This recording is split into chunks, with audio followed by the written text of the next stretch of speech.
What's he have? Maxi. Wait, In are you? Imperm. Oh, My monkey. My opponent's a monkey. Card glow yellow, me click button.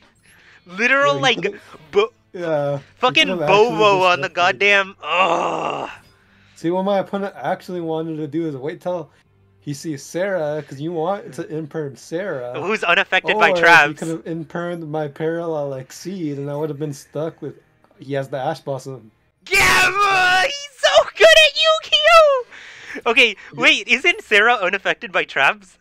I'm not affected by. Oh yeah, I forgot. About Me, that. monkey! Me, not no own archetype! Today I'm bringing you the Traptrix archetype. This archetype was actually suggested by somebody to be on the channel, so I went ahead and made that video. If you have any future suggestions for what archetypes you want to see, be sure to drop it down below. With this Wednesday, I am dropping a giant ballpark list that you won't want to miss. Unless you don't want to play giant ballpark, then you probably will want to miss it. But hey, we're not here to talk about that.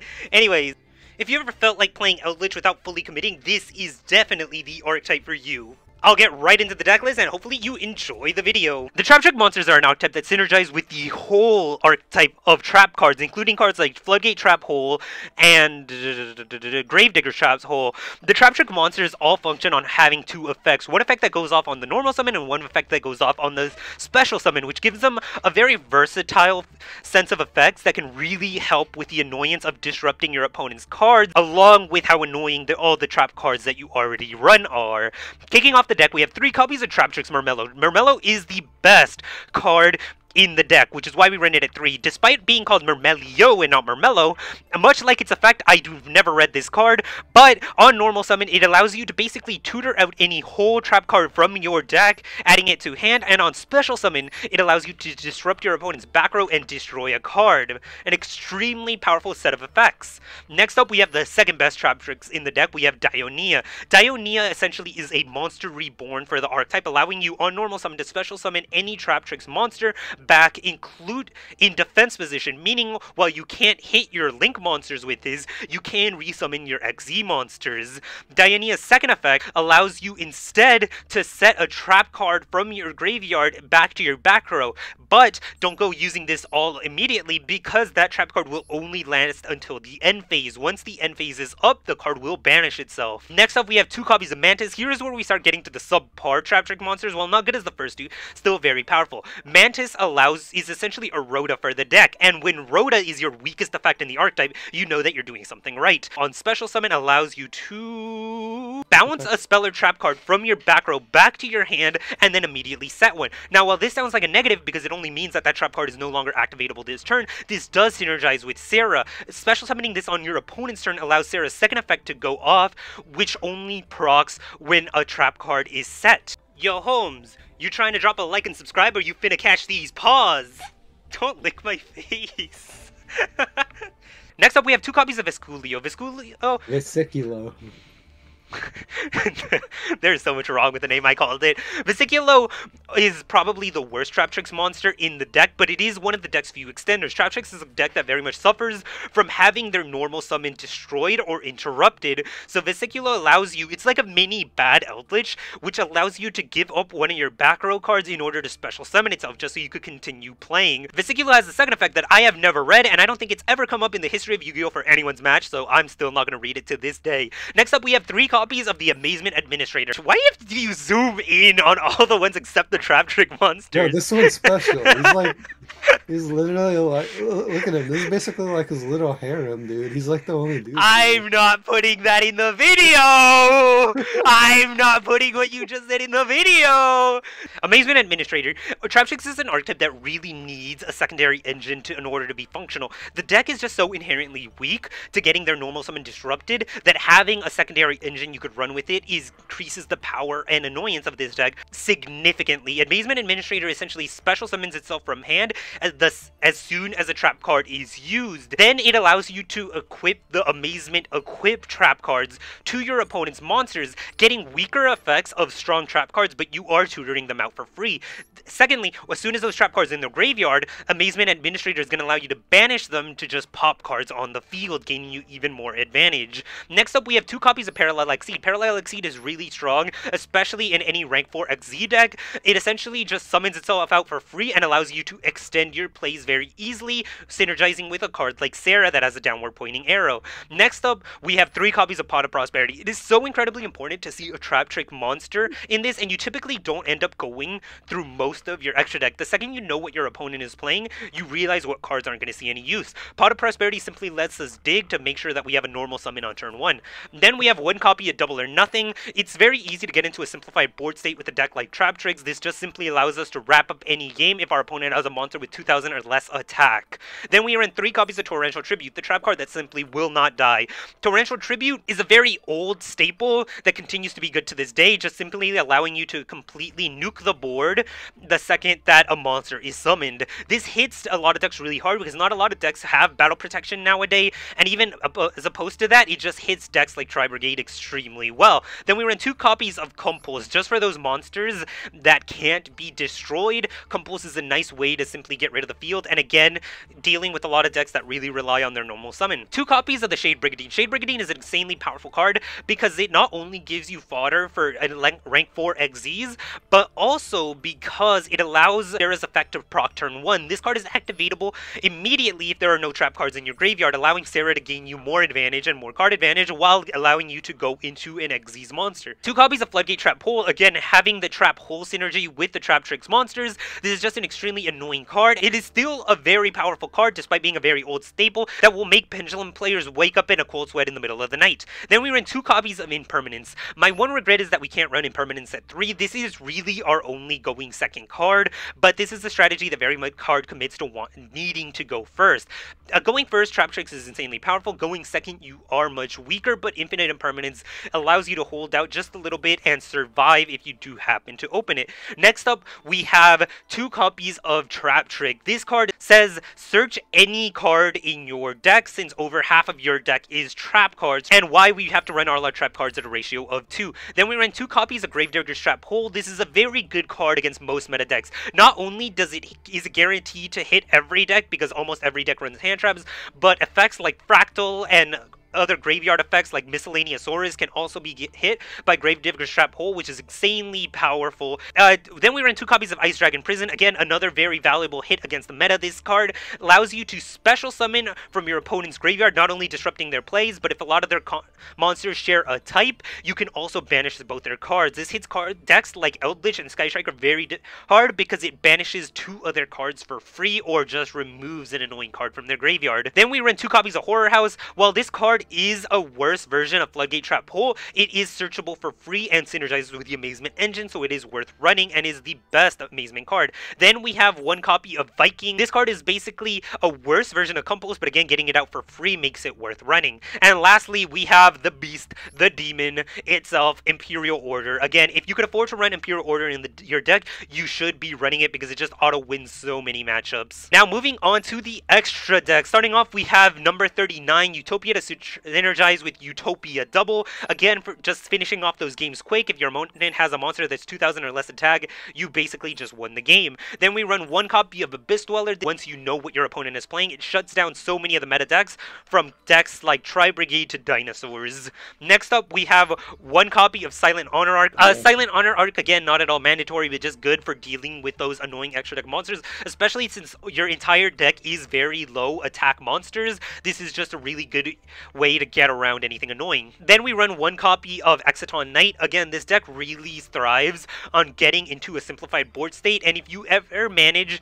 And if your opponent happens to Harpy's Feather Duster you or hit you with a Lightning Storm, Exciton Knight is one of the easiest ways to get back in the game. Next up, we run 2 copies of Rafflesia. Rafflesia essentially lets you tutor out any trap hole card from your deck while she's on the field the moment you need it. So while Rafflesia is on the field, not only does she offer protection for your other Traptrix monsters, but your opponent has to simultaneously play around every single trap hole card in your deck at the same time, which is an insanely powerful effect. effect. Next up, we run one copy of Tornado Dragon. This is just a useful card in any rank 4 deck for outing any annoying floodgates that your opponent might set up. Next, we run one copy of Baguska. While typically Baguska is an optional tech pick in a lot of decks, Baguska is insanely powerful in this deck. If you open one Traptrix monster, a Parallel Exceed, and Imperial Order, not only do you set up the Sarah for card advantage, Baguska will then stop any monster effects, and Imperial Order will stop any spell effects, leaving your opponent only able to use trap cards at that point. Baguska is an insanely powerful card in this deck and allows you to really just fully floodgate your opponent from playing the game. Time Thing through Duel, while also typically a tech choice in a lot of decks just because of how generically good it is, it synergizes very well with Shade Brigandine, allowing you to get one of its better effects immediately to remove your opponent's monsters. Next up, we have one copy of Alomaris. Take it away, Penny, because I don't know what this card does. Traptrix Alomaris has the same protection as other Traptrix monsters. Its main effect is to detach 2 materials and special summon a plant or insect, typically another Traptrix monster.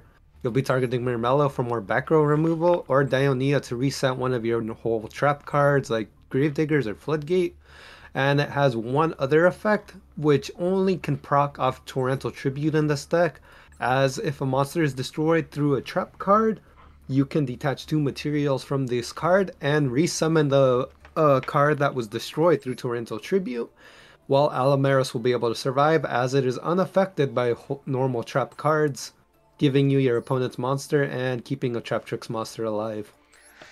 I still don't know what that card does, if I'm going to be completely honest with you. Traptrix Sarah, the heart and soul of this entire deck. Sarah really is what allows this archetype to function. Not only are Link 1s just inherently very good in Yu-Gi-Oh!, but Sarah allows you to gain more and more advantage every single turn. Firstly, she's immune to trap cards, so she synergizes really well with cards like Torrential Tribute, allowing you to, the second you summon Sarah, just not only completely destroy the board, but shields remain as well. Not only that, it'll trigger her first effect when a trap card is activated that lets you special summon a Traptrix monster from your deck, getting off one of their special summon effects and gaining you more card advantage. Secondly, when a Traptrix monster effect is activated, which it will on summon if you really so desire, this will then proc its second effect to allow you to set a trap hole card from your deck, again gaining you even more advantage. This one little Link 1 monster will gain you 2 cards almost immediately every single time. And lastly, we have Traptrix Coolaria. Coolaria is a very good Link 2 that added a lot of power to this deck. While not as strong as Sarah, Coolaria is for those really grindy games. Once your Sarah and Rafflesia have run out of targets and have run out of value, Coolaria then allows you to recur your resources, allowing you to flip back face down any trap hole card that you use. While that card will not be activatable this turn anymore, it will remain for the next turn and just continuously gain you advantage. Also, her second effect, much like Sarah, just during the end phase instead, allows you to special summon a Traptrix monster for free, getting you even more advantage like Traptrix are very good at doing. Pop off, King of Games. Banish 3. Oh, yeah. So the only time you would banish 6 is if you didn't have a Traptrix in hand, huh? Yep. For sure. This also beats out the Ash Blossom. Dude, these monkeys just hit Ash on every card. I swear to God, no disrespect to this guy. Especially because we have Imperm and Ice Dragons. Those are real powerful trap cards. Alright, going off into the little Sarah, treating yourself. Imperm in the middle column because everybody always plays into it.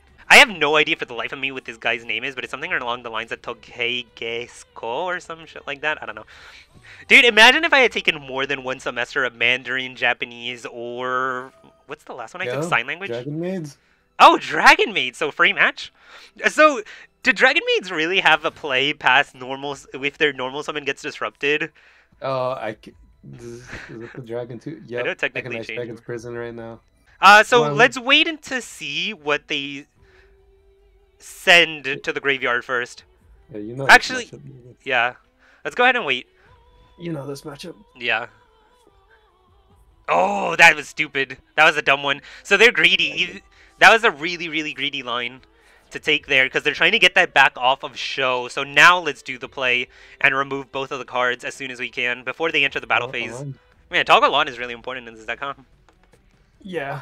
I usually okay, now is a great time to do it. Ice Dragons, yeah.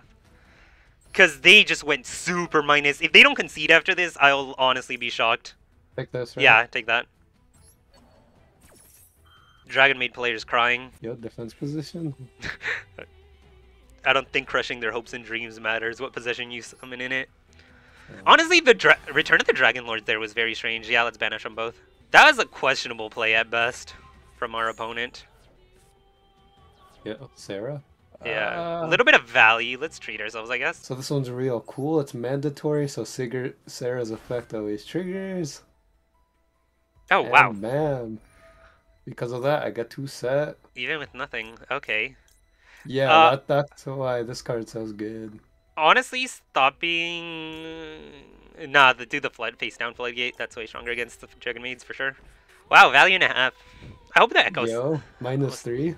-3? -3! How many cards in hand, bro? You got 2? How many cards? Wait, your opponent's got 2 cards. How many do you got? 7? Oh my god, they're good at Yu-Gi-Oh! This is the best player I've ever seen. So they unless they specifically have the dragon in hand, another dragon in hand. Imperm. Yeah, let's imperm that. Let's stop the change over here. Maybe if they're really smart, they'll play a spell in middle column. There's no more spell they'd be able to activate though. This guy opened the 2 monster reborns in hand. I know. This guy's hand was actually really good. I feel bad for him. Yeah, that was a really good hand. But that's what I was telling you. The Imperm and Ice Dragon's Prison were enough. I didn't need the extra floodgate. Yeah. Poor guy. Oh, I just realized it's a royal rare chamber. Yeah. Imagine logging on, wanting to play Master Duel, being happy that your opponent's not Eldlich, and then they hit you with Traptrix. Who would have a royal rare card in their favorite deck? I didn't have a royal rare card. Yeah, what dumbass wouldn't have opened a single royal rare in the entire time playing this stupid game, like $200 and something in? Hate this game. Fun game. Terrible game. What are Striker Dragon is the only thing. Yeah, well, they're just doing that out of pettiness, I guess. Yeah. Oh, to attack over Sarah. Wow, genius! I already got the value off it though. Galaxy, and you have another Sarah on field, so like, wait, let's Utopia double their ass. Yeah, I can. Yeah, let's just finish the game off nice and fast. The audio's messed up in this. I'm gonna be mad. Oh yeah, let's get some value before we finish them off. Right here, they set up a back row. I could have gone into Sarah and resummoned Mermello to get rid of their thingy. Yeah. Would it not have been beneficial to make Sarah first with the other one? Yeah, but we're going for game here. Yeah. It's not a play around anything. No, there's no way they have the Ash Blossom. I don't know, man. They're looking at us kind of funny. I really hope it's Ash. One time. Sad days. What would it be me? And again, this is just really what Traptrix excels at, right? A simplified board state like this was so easy to make because of how much stun and removal you have, that now even if you were down on card advantage like they were, a Utopia double just finishes the game so easily. Oh, he's attaching the Traptrix, and Utopia double! The most dramatic card in the game. Yo, back for game. Easiest game. Unactivate that. You activate Utopia effect, bro. Go ahead. Whoa, dude. Karibo, one time. Karibo, one time. Ah, this is literally mini Eldlich. I hate this deck, man. And that has been Traptrix. Hopefully you enjoyed the video. If you have any suggestions for what you'd like to see in the future, be sure to let me know down below. Hopefully you enjoyed what you saw. If you did, be sure to drop a like and subscribe. But anyways, that has been Rojas and signing out. Thank you for watching.